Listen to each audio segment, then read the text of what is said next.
손흥민 선수의 부상 위기로 인한 팬들의 분노가 조금씩 고조되어 결국 관중석에서 폭발하게 되었습니다. 손흥민 선수가 속한 위르겐 클린스만 감독이 이끄는 한국 국가대표 축구팀은 16일 오후 8시에 서울 월드컵 경기장에서 열린 2026 피파 북중미 월드컵 아시아 지역 2차 예선 1차전에서 싱가포르를 상대로 5대0으로 압도적인 승리를 거두었습니다. 이로써 한국 축구대표팀은 2차 예선 시조에서 1위로 올라서는 대기록을 세우게 되었습니다. 곧이어 한국팀은 중국으로 이동하여 21일 중국과의 두 번째 경기를 치를 예정입니다. 이번 경기의 내용을 살펴보면 무난한 대승이었다는 것을 알 수 있습니다. 전반 44분에 이강인 선수의 도움을 받아 조규성 선수가 첫 골을 넣었고, 이를 시작으로 후반 4분에 황희찬 선수와 후반 18분에 손흥민 선수가 추가골을 무성하게 터뜨렸습니다. 경기 도중 교체로 들어온 황의조 선수까지 페널티킥으로 승리에 기여했습니다. 그리고 후반 40분에 마지막 골을 넣은 이강인 선수는 이 게임에서 골 1개와 도움 1개로 뛰어난 활약을 보였습니다. 하지만 이 모든 것을 덮을 그림자 같은 순간도 있었습니다. 일어난 일은 바로 손흥민 선수가 4대0으로 압도적인 우세를 이어가던 후반 막판에 싱가포르 선수 샤흐샤히란의 거친 관포에 고통스럽게 쓰러져 버렸던 것입니다. 그는 강하게 걷어찬 무릎으로 인해 잠시 동안 경기장 위에서 고통을 호소하고 말았습니다. 이로 인해 의료진이 급하게 투입되어 손흥민 선수의 상태를 확인하게 됐습니다. 다행히 손흥민 선수는 사흘 후 부상에서 벗어나 풀타임 게임을 무사히 종료하였습니다. 경기 후에 손흥민 선수는 살짝 발에 감각이 없었다. 하지만 제가 아픈 것 때문에 경기를 그만둘 수는 없기에 자신의 상태를 이겨내야 했다. 만약 정말로 뛰기 어려운 상황이라면 그것을 치료할 수밖에 없지만 그래도 팀에 이길 수 있는 모든 힘을 다하여야 한다. 지금은 나의 상태가 괜찮다라며 팬들을 안심시키려 했습니다. 영국에도 손흥민 선수의 부상 소식이 전해졌습니다. 풋볼 런던과 같은 현지 매체는 팬들의 관심을 끌기 위해 손흥민 선수의 부상을 빠르게 보도하였습니다. 풋볼 런던은 토트넘 팀 주장인 손흥민 선수가 이번 한국 대표팀 경기에서 골을 얻었지만 과도한 태클로 인해 그는 부상을 당하고 치료를 받아야 했다라며 보도하였습니다. 그런데 일부 팬들은 손흥민 선수에게 과격한 태클을 가한 샤흐샤히란의 SNS에 접속해 그를 비난하는 댓글을 남겼습니다. 한편은 월드스타인 손흥민 선수를 부상 입히려는 저질스런 태클로 손흥민 선수를 공격했다라며 강한 비난을 했습니다. 그 외에도 손흥민 선수뿐만 아니라 어떤 사람에게든 폭력은 결코 용인될 수 없다라는 말을 통해 팬들이 서로 비난하는 일이 지속되었습니다. 경기 중에 태클은 흔히 발생할 수 있는 일이지만 특히 이번 케이스에서는 샤흐샤히란 선수가 공을 가지지 않은 상태에서 손흥민 선수에게 경직된 태클은 반칙임에 틀림없었습니다. 이로 인해 팬들 사이에서는 그에 대한 강한 부정적 반응이 일어났으며 팬들의 심리는 더욱 격해졌습니다. 이와 같은 상황에서는 싱가포르 선수들의 적절한 반응과 사과가 필요하다는 의견이 다수 있었습니다. 국가대표팀 경기임에도 불구하고 다른 팀에서는 볼 수 없는 상황이 벌어졌습니다. 손흥민의 싱가포르와의 경기에서 보여준 행동은 팬들 사이에서 뜨거운 화제가 되었습니다. 위르겐 클린스만 감독이 이끄는 남자 축구대표팀은 16일 저녁 8시 서울 월드컵 경기장에서 열린 2026 북중미 월드컵 예선 첫 경기에서 싱가포르를 상대로 5대0으로 대승을 거두며 월드컵으로 가는 긴 여정을 시작했습니다. 한국 대표팀은 클린스만 감독이 선임된 이후 사우디아라비아, 튀니지, 베트남과의 경기에서 연속 4승을 기록하며 강력한 모습을 보였습니다.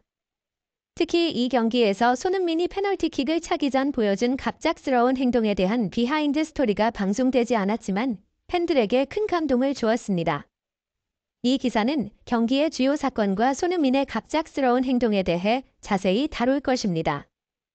한국은 16일 서울 월드컵 경기장에서 싱가포르와의 경기로 2026 북중미 월드컵으로 향하는 첫발을 내딛었고 이어 21일에는 아시아 2차 예선에서 중국과의 원정 경기를 가질 예정입니다.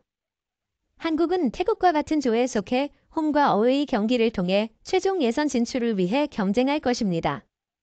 이재성의 첫 골은 VAR 부재로 오프사이드 판정으로 취소되었고 이에 많은 팬들이 월드컵 예선의 심판 수준이 낮다고 비판하며 심판의 오심에 대한 처벌 규정이 없어 논란이 끊이지 않고 있습니다.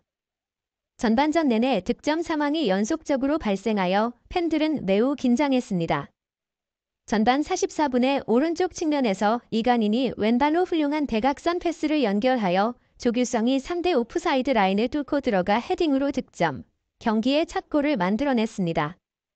많은 축구 전문가들은 조규성도 잘했지만 그 골은 주로 이강인의 공로라고 평가했습니다. 그들은 이강인이 공을 차서 공이 역회전하도록 하여 공의 전진 속도를 늦추고 받는 사람이 궤적을 쉽게 파악할 수 있도록 했으며 이로 인해 골키퍼가 반응하기 어려운 위치로 공을 보냈다고 분석했습니다. 1대 0으로 앞서가며 전반전을 마친 한국 대표팀은 후반전에도 강력한 공격을 이어갔습니다. 후반 4분에 이강인이 오른쪽에서 2명의 수비수를 제치고 넘어지면서 조규성에게 공이 흘러갔고 조규성은 오버래핑하며 오른쪽에서 크로스를 올렸습니다. 한희찬이 후방에서 돌파해 헤딩으로 추가골을 기록하며 스코어를 2대 0으로 만들었습니다. 일부 전문가들은 이강인이 오른쪽에서 돌파하며 2명의 수비수를 끌어당겨 조규성이 마크 없이 크로스를 올릴 수 있었고 한희찬이 정확한 헤딩으로 골키퍼를 무력화했다고 말했습니다. 후반 18분경 이강인은 오른쪽에서 오버래핑하던 서령우에게 패스를 했습니다. 서령우는 그 후 페널티 박스 근처에서 손흥민에게 공을 넘겼습니다. 손흥민은 공을 받은 후 상대를 속이는 동작을 한 뒤 페널티 박스 중앙에서 왼발로 정확하게 슈팅하여 세 번째 골을 기록했습니다. 많은 축구 팬들은 토트넘에서 손흥민이 비슷한 위치에 있을 때 동료들인 쿨루세프스키나 메디슨, 심지어 수비수들조차 자주 슈팅을 하기보다는 손흥민에게 패스를 하지 않아 그가 득점 기회를 얻기 어렵다고 지적했습니다. 그들은 국가대표팀에서는 모든 선수들이 손흥민에게 득점 기회를 만들어주려고 하고 손흥민은 이런 기회를 절대 놓치지 않고 골로 연결한다고 말했습니다. 또한 일부 토트넘 선수들이 프리미어 리그에서 개인 기록을 높이려는 시도로 팀워크를 해치고 있다고 비판했습니다. 후반 21분경 손흥민은 페널티 박스 오른쪽에서 서령우에게 공을 넘겼습니다. 서령우는 공을 받은 후 슈팅을 할 척하다가 이강인에게 패스를 했습니다. 서령우는 패스를 한 후 페널티 박스 안으로 뛰어들어갔고 이강인은 곧바로 힐킥으로 서령우에게 패스를 했지만 귀화 선수인 송희형에게 파울을 당해 페널티킥이 선언되었습니다. 함의조가 페널티킥을 성공시켜 스코어를 4대 0으로 만들었습니다. 그러나 경기 중 한순간이 TV 화면에 나타났을 때 많은 팬들은 손흥민이 황의조에게 페널티킥을 양보한 것이 아닌가 하고 추측하며 그 뒷이야기에 대해 궁금해했습니다. 다른 각도에서 촬영된 비디오에서 손흥민이 페널티킥을 차기 직전 뒤에서 누군가의 말소리를 듣고 돌아보는 것을 볼 수 있습니다. 그 각도에서 황희찬이 황의조 옆에서 손흥민에게 무언가를 말하는 것이 보입니다. 손흥민이 미소를 지을 때 황희찬은 황의조의 등을 두드리며 그에게 앞으로 나아가라는 신호를 보냈습니다. 손흥민은 미소를 지으며 황의조에게 공을 넘기고 황희찬 옆에 서서 그와 하이파이브를 했습니다. 많은 축구 전문가들은 황희찬이 손흥민에게 황의조가 페널티킥을 차도록 제안했다고 생각합니다. 왜냐하면 황의조는 클럽과 국가대표팀에서 골을 기록하지 못했기 때문입니다. 손흥민은 팀장으로서 이 제안을 받아들여 동갑내기이자 친구인 황의조에게 페널티킥을 양보했습니다. 축구 팬들은 한국 대표팀 내의 동료애와 서로에 대한 관심에 크게 감동했습니다. 그들은 연하인 황희찬이 손흥민에게 제안을 하고 팀장인 손흥민이 이를 기꺼이 받아들인 것을 칭찬했습니다. 한국 문화가 때때로 엄격하고 연하를 억압한다는 비판을 받지만 이 행동은 한국의 존경 문화가 항상 문제가 되는 것이 아니라 때로는 사람에 따라 다르다는 것을 보여줍니다. 많은 팬들은 연하가 연장자에게 제안을 하고 연장자가 이를 받아들여 동료에게 기회를 양보하는 한국식 존경 문화의 아름다운 모습을 칭찬했습니다. 분석가들은 손흥민이 지난 시즌 부상으로 인해 어려움을 겪고 8경기 연속 무득점에 머무른 상황에서 해리 케인이 손흥민에게 단 한 번도 페널티킥을 양보하지 않은 이기적인 태도가 다시금 언급되고 있다고 말합니다. 당시 많은 언론과 전문가들은 케인의 연속 득점에만 초점을 맞추고 오랜 동료를 지원하는 일에 대해서는 전혀 언급하지 않았습니다. 그들은 영국인들이 한국 선수들의 이러한 행동을 절대 이해하지 못하며 심지어 그런 행동을 이용하기도 하여 기분이 나쁘다고 말합니다.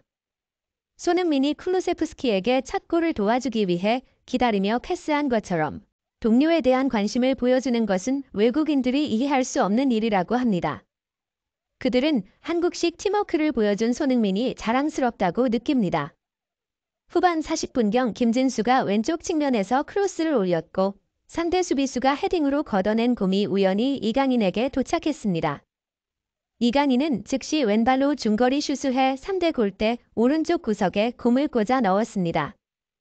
많은 팬들은 이강인이 슛할 때 손흥민의 반응에 주목해야 한다고 말하며 그가 동생의 재능을 보여줄 때 지지를 보여준 것에 대해 칭찬합니다. 한국 대표팀은 연속 3경기에서 4골 이상을 기록하며 한국 축구 역사상 최고의 골든 세대라는 평가를 받고 있습니다. 팬들은 대표팀이 부상 없이 중국과의 다가오는 경기를 잘 마무리하길 바라고 있습니다.